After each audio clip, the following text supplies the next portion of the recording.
Okay, welcome everybody. If you have any questions, please put it in the chat with a capital Q. We can unmute and then you can ask your question yourself. If you think there's something with your broadband, it's probably my accent, so don't worry. It's not Ben Seal, but it is another Ben S. Sanson, who's actually, I call him the inventor of the PaddlePoints, but he just said something he wanted to do a couple of years ago. I give the words to him and enjoy your evening. Hello, I'm Ben, as Mark Jan said, I'm Ben Sanson. And it should be Ben Seal here. He's probably a bit more used to doing this than me, so he's probably a bit more eloquent, but we'll give it a go. He's preparing to stand up in front of MPs tomorrow morning to fight for the cause. So I'm afraid you got me. I'll just give you, before we get into the system, I'll just try and give you a bit of information about how it came about and where we are now. It started about 10 years ago. I'd just started paddling and I bought my first boat. It was a sit on top kayak, and I went to go, right, where do I put it in? I was living up in Newark near the time, so I was expecting near the River Trent. And I sort of went online and there was sort of lots of text and things, but there wasn't a map. I just wanted to know where I could park and where I could slide my boat in nice and easily. It wasn't there that I could see, so I started creating it. And it kind of grew a bit. It took a little while to get going. There was a lot of work to start with, but it took a little while to get going. I sort of put it about on the forums a little bit. And after about a year, it got picked up really on Song of the Paddle, particularly Mal Gray. Quite liked it, and I don't know if any of you know Mal, but he's a prolific paddler. And he started putting lots of content and sharing it and things, and it grew and grew and grew, really. It's had several rewrites, different platforms and things, so it's been a lot of work in the making. Then a few years ago, probably about 3 years ago now, Ben Seal from Britsh Canoeing got in touch and said, we want to do something like this, but you've already done it, can we do something together? So we got chatting, and then the upshot is it's now theirs and I work for them full time. I'm based at home. I don't live near Nottingham anymore, which is a bit ironic really. I'm down in the southwest, not that far from Mark Jan. So that's where we are now. It's now part of the Go Paddling brand. It sits in the Go Paddling site, and that's where we're head to now.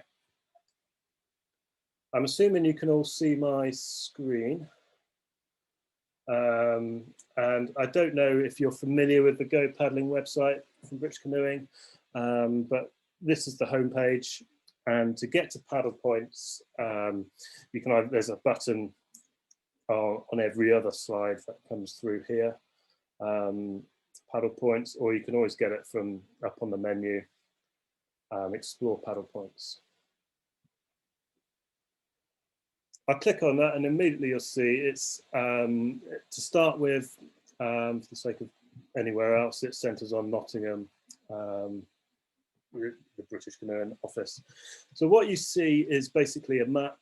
It can be worldwide, but mostly it's in the UK. There's quite little bits in Europe and places, and one in Australia or something. So mainly UK. There's lots of different icons on there. Hopefully, once you've used the system a little bit, you'll sort of get to know what they mean. But if you want to, there's some options here. This sort of hamburger type button will actually show you what the different sorts mean. So there's launches, red ones are launches with routes, and blue ones the same sort of icon are launches with Britsh Canoeing routes. And there's things like weirs, rapids, slaloms, locks, lots of locks on the canals, obviously, clubs, centres, retailers. You can read, it's all their campsites, hostels. So, but it started really as launch points with parking. And it's grown to all the sort of other things that are useful to a paddler's needs. If you want to avoid locks, it will show you where to avoid, really. You can zoom in on the map by either double clicking, or you've got the controls on the side on the left. And if you click on anything, it should tell you where it is. I'll go to different areas in a minute, but you get information about what's there, where there's parking, there's a pub at this one, and parking. You can zoom right in, you can switch to the map, if the satellite view if you want to. So you can get, the idea is you can get a really good idea of how you're going to get your boat from where you're parking into the water. So to do what you can see at the moment, you can go back to the map. You can do all this without any kind of sign up. You can click on a different icon and it will just update on the right. And depending, this is quite a good one I've picked on here, but depending on who's put the point in, you get a good description or not. It's user-based. All the content is user-based by the paddling community. What I will show you, there's a search bar at the top. If I head down to Devon, I'll just type in Totnes. You'll get various bits in the search, whether it's routes. We'll look at routes properly in a minute, but for now we'll just go to Totnes on the map. So that'll take you straight down to Totnes. I'll zoom out a bit. Some people have found on previous versions of PaddlePoints the map was full screen by default, and not everybody likes the smaller one, but there are options. This top button here will make the map bigger, and then anything that you click on will slide out from the side, so you can have a bigger map. I'm just going to move that to zoom.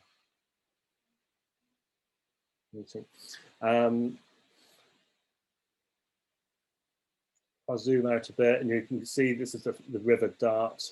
You've got all the loop. I don't know if any of you are familiar with the Dart. Click on a paddle point. Again, it will tell you what's there.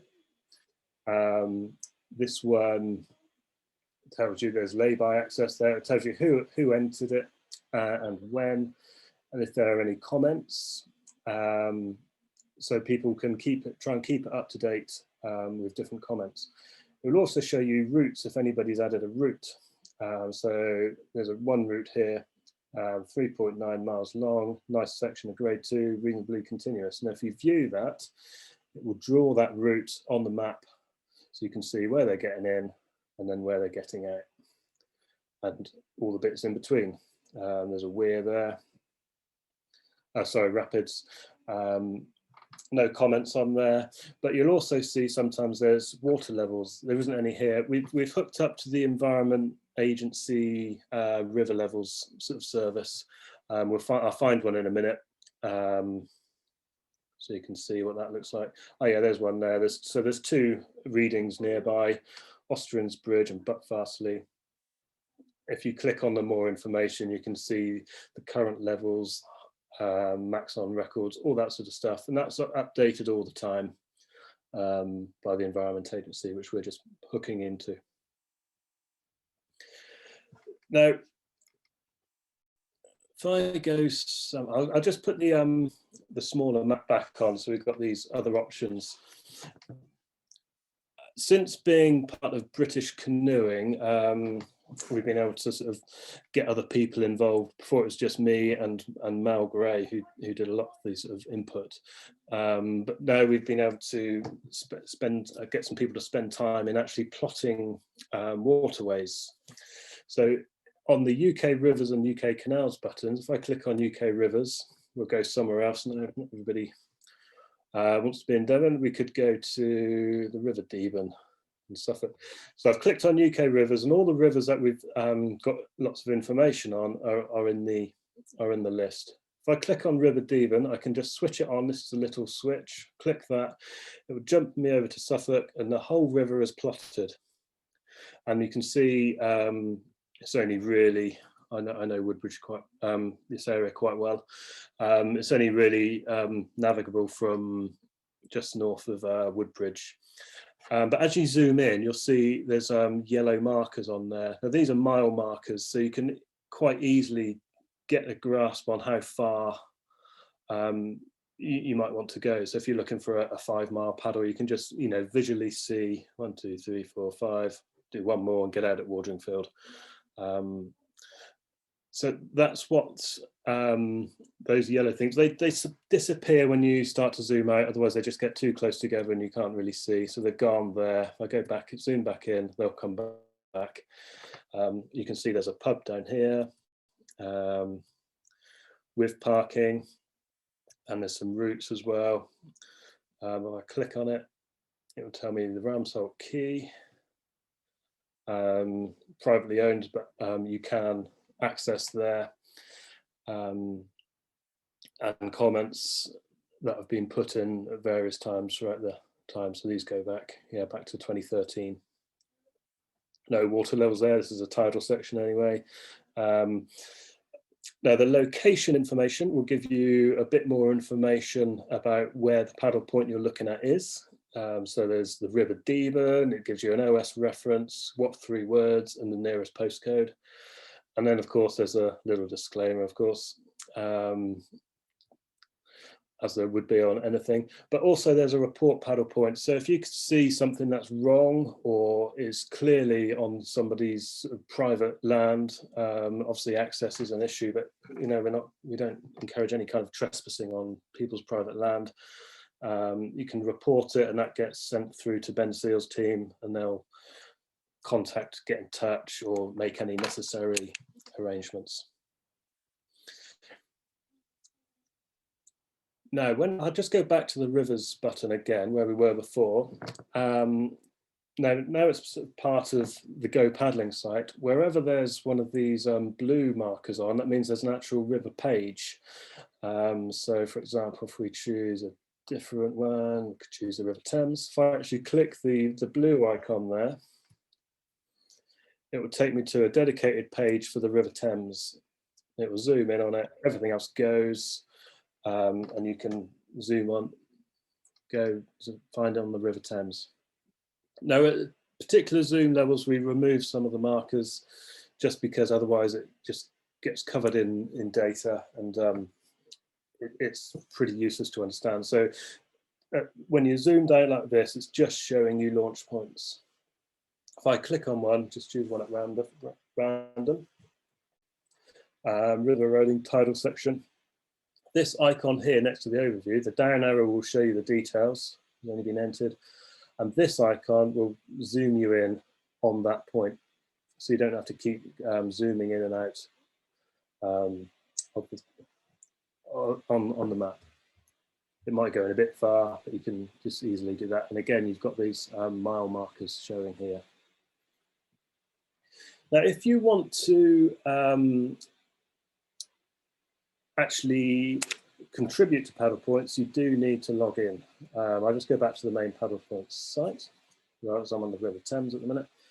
Now, when you first load the page, you have the login and the register.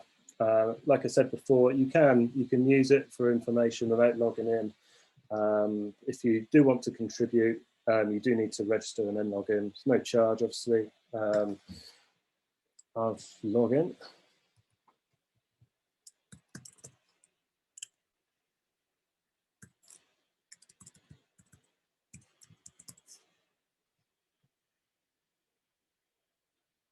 Then I'm logged in.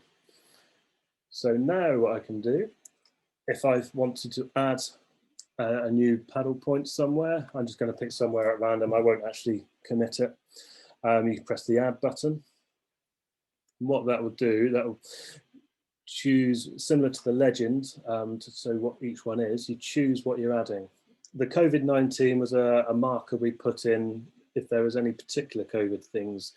Hopefully, all being well, if everything continues to go the way it's going, we can remove those. So that will be gone. But if I wanted to add a launch, for example, press the launch button, then it will drop a movable marker onto the map. I'm not anywhere near, I'm not going to actually add it, but you'll get the idea that you can drag the marker around. We urge you to try and be as accurate as possible. It's not always easy. You can give it a title, you can choose different features. So is there parking there? Is it a play spot? Is there toilets, pub, cafe? Is it a designated launch facility? You know, is it accessible? And you just click on these and it will put the tick in the box. Wheelchair accessible, ease of access. Yeah, that's an easy one there. And you can add photos in as well. You just click on it, or if you're on your phone, you click on it and it'll prompt you through the necessary screens to get to your photos, and you can upload. And that will add it in, and that's it. That's all you have to do. I've just cancelled that, so I don't really want to add one in there. But similarly, if you are, I'll zoom out just so I can find one. If I wanted to add something at Belton House, I've been there, but found that it needed something. I could offer a bit more to it. You can add a comment. So on the comment section, you press the plus sign here. Then you just put your details in, and again, you can add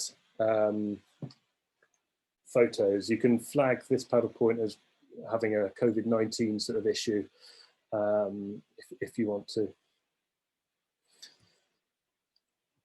Now, the other thing you can do from now you're logged in is you can sort of build up your own sort of repository of routes.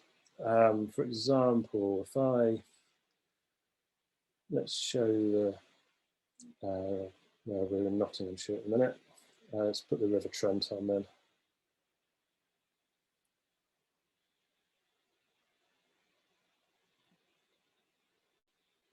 If I choose this one, and I've just picked one at random, I'll zoom in on it by clicking this option here.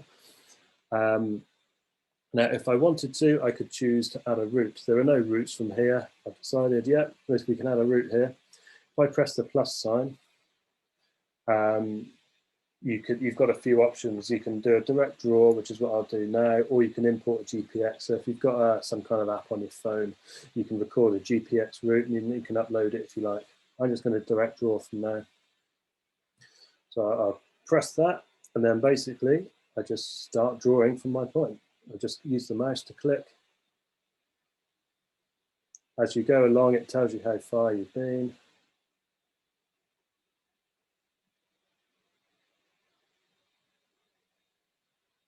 Okay. It's only a guide, you don't have to be too detailed.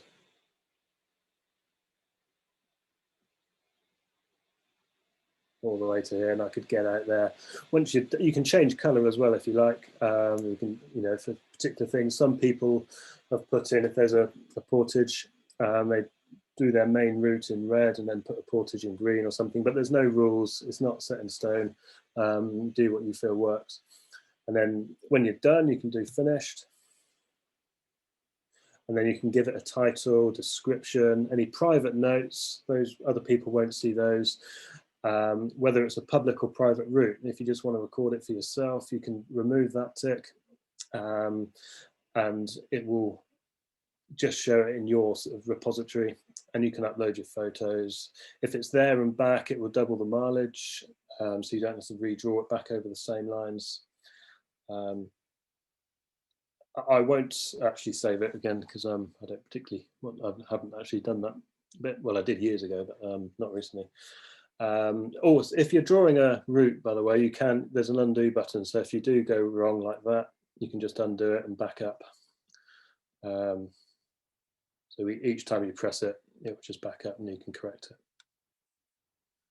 I shall cancel that. Now, there's various other things in here which you can use. There's things like information, they're not necessarily paddling related, but I've seen quite a lot of people put in as they paddle past a nice castle or something like that, a bit of information, that just people might find interesting. There's camping, hostels, but there's also hazards.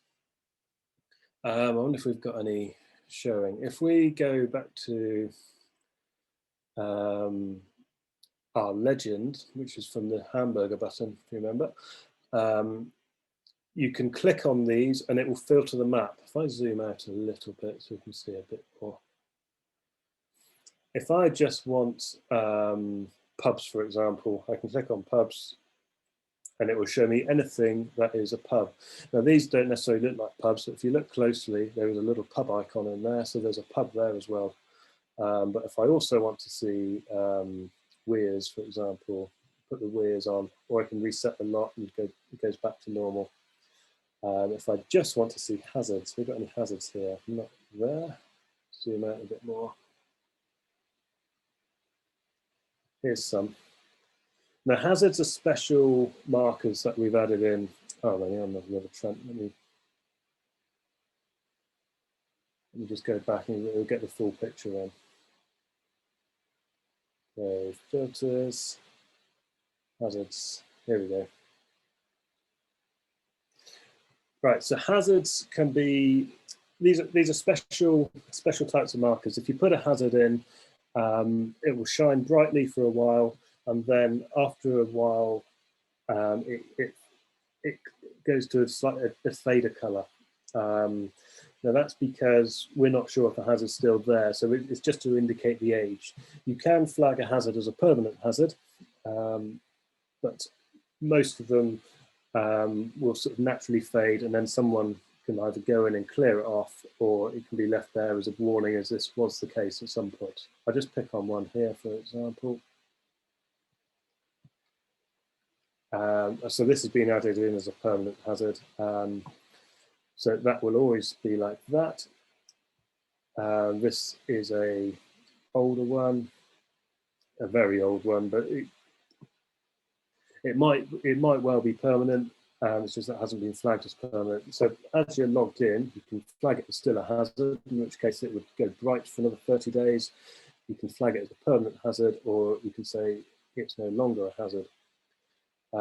What we're trying to do at Britsh Canoeing, or Ben Seal in particular, is trying to recruit local sort of moderators so that they can go through and clear off old hazards. They can remove dodgy paddle points. And that's a real advantage of it now being under sort of British Canoeing wing.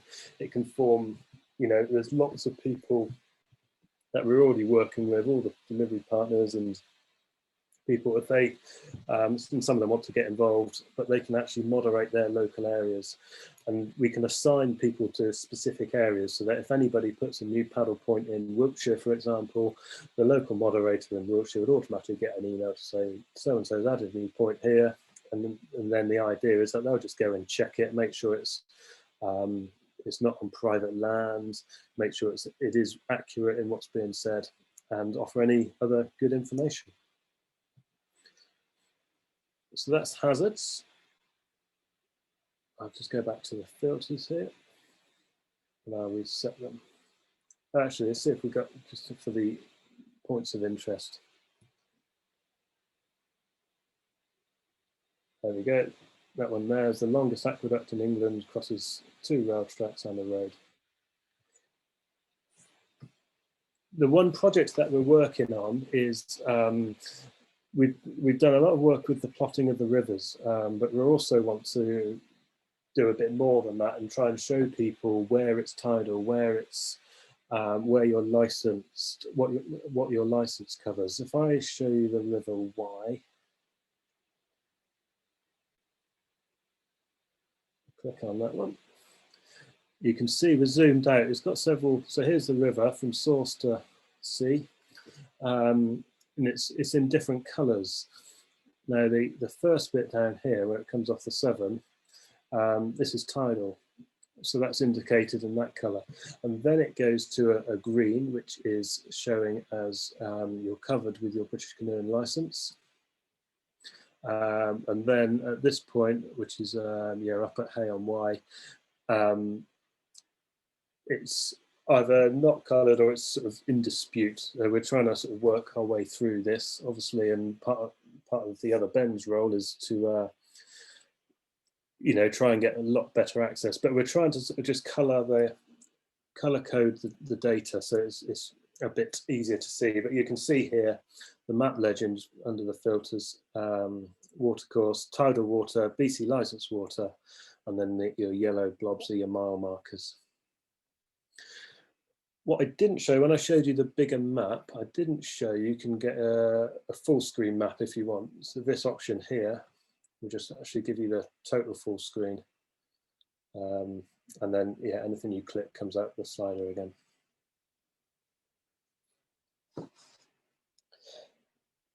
Now, the other thing that we're using PaddlePoints for at the moment is, although it's not on it's on a totally different site, is it's driving, or it's kind of the engine for lots of other of our sort of digital assets. For example, the Clear Access, Clear Waters campaign, that's got map data in, and that uses not so much the I'm not talking so much about the petitions, although there is some map-based work in there, but we're sort of plotting or asking clubs and volunteers and just general paddlers to plot any river cleanups they do. Now that's all connected to the sort of plotted riverways that we've got. So we're building up a picture of all the good that paddlers can do about clearing the water, clearing the rivers, and that's all being sort of gathered as evidence, which we can then present to MPs about what a good job paddlers do. Please support us. But also, not just river cleanups, the other thing that is coming online soon is trying to create a map of invasive species and things like that, which again, it's all being collated in just behind the scenes on the sort of PaddlePoints engine. And that's PaddlePoints in a whirlwind tour. I'm just looking at my notes if I missed anything. There are things that we'd like to do and things that we're talking about doing. We'd like a dedicated app, and I think it will come. It's a big time commitment to develop apps, but I think it will come in time. But it should work on your mobiles. We use it on our mobiles, but the benefits of having it on an app would be for automatic sort of route recording and things like that. And yeah, like I say, I think it will come. It's out of my hands about when it comes, but I'm sure it will come at some point. Now, if I stop sharing my screen a minute.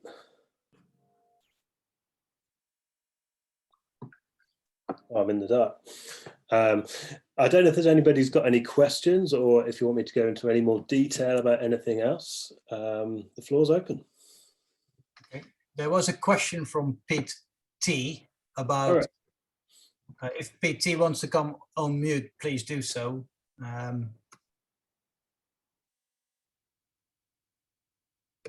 Let's see if he responds. Maybe he fall asleep. Sorry. I will ask him then. He said, I have the app for Go Paddling, but it doesn't show the information that is seen on the web page.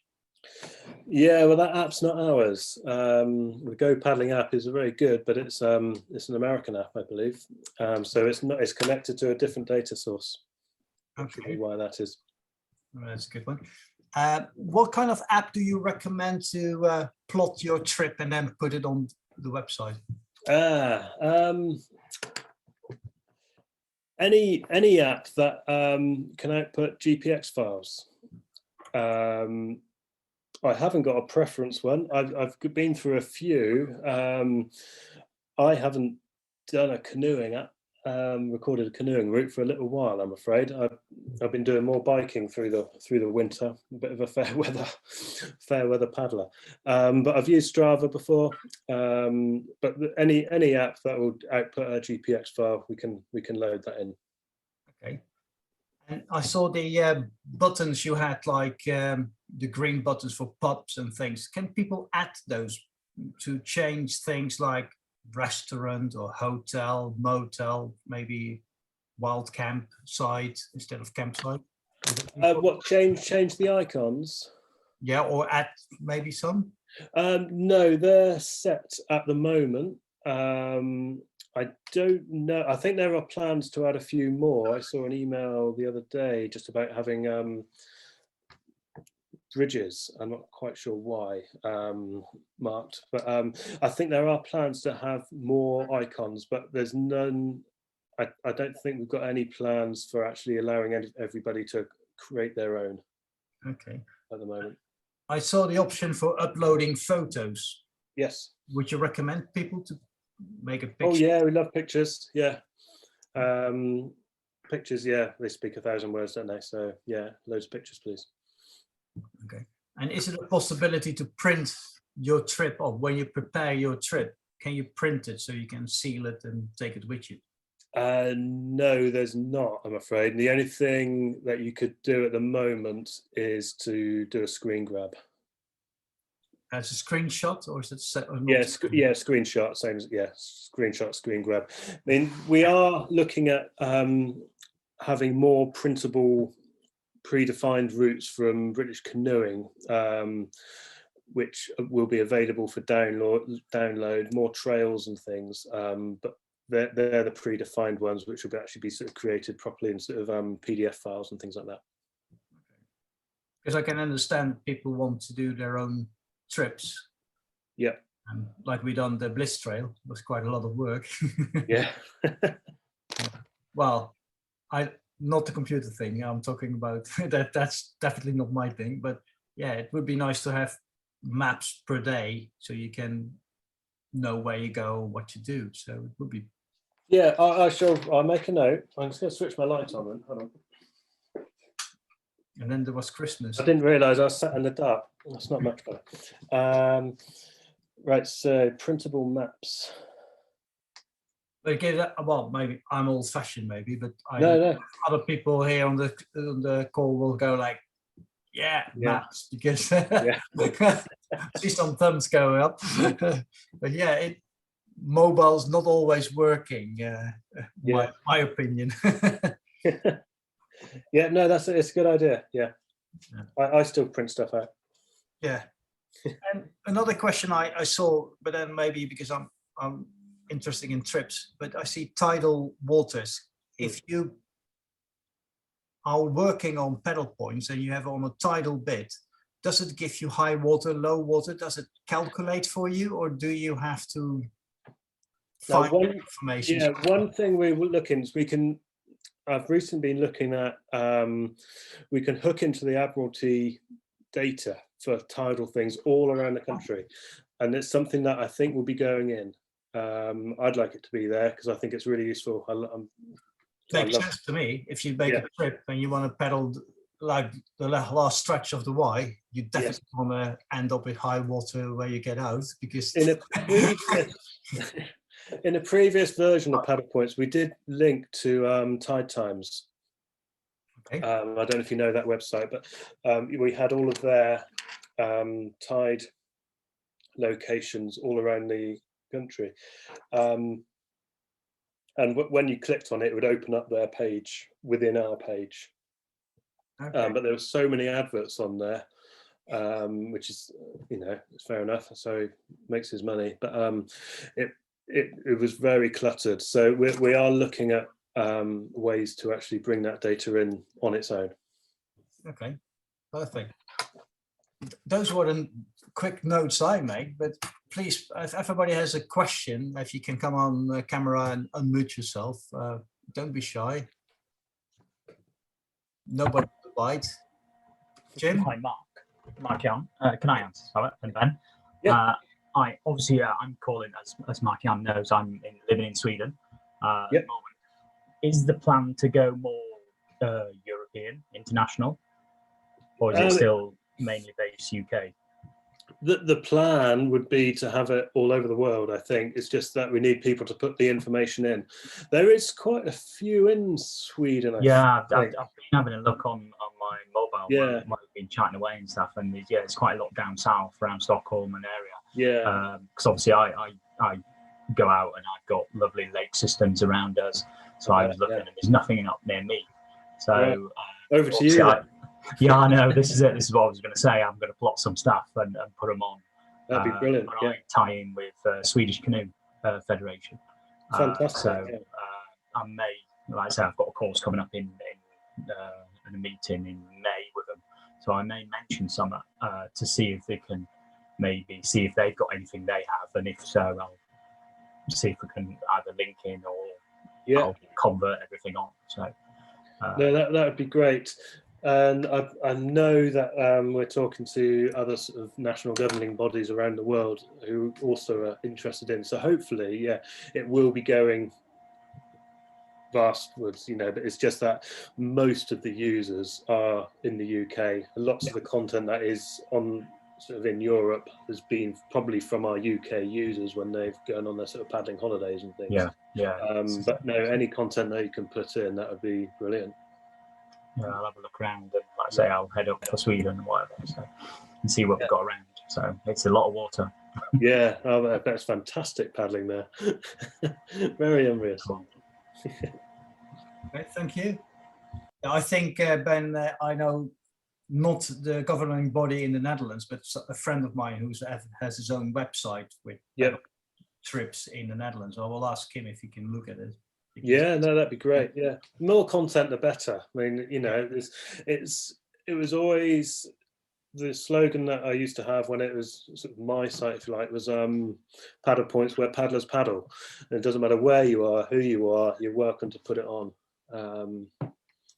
That's what it still is. We just don't use that slogan anymore. Definitely worth checking. Anybody else has a question, please? I see lip moving, but I can't hear. Can you hear me? Yes, yeah. Ah, the opposite way round. Sorry, I'm Sue. I'm actually on Nicola, my partner's computer and that, so I don't know how to work it. I've just come home from work, so I'm sorry I've caught the last 15 minutes. Okay. So apologies if you've covered this. Does the app cover the entire UK, Scotland and Ireland included? It covers the world if people there to put content in. There's no restrictions on anywhere. And we do have some all over the world, but it's just the case that it's mostly, I'd say, well, it's mostly UK, but there's more in England than other parts of the UK, if you see what I mean. But that's simply because there's more paddlers who've put stuff in. It's not because we've been targeting England. It's just that's the paddlers, because the content comes from the paddlers themselves. That's where it's been put in. So you were saying that Go Paddling was a US site. What specifically is this one? No, there is a bit of confusion. The gopaddling.info is part of British Canoeing. Okay.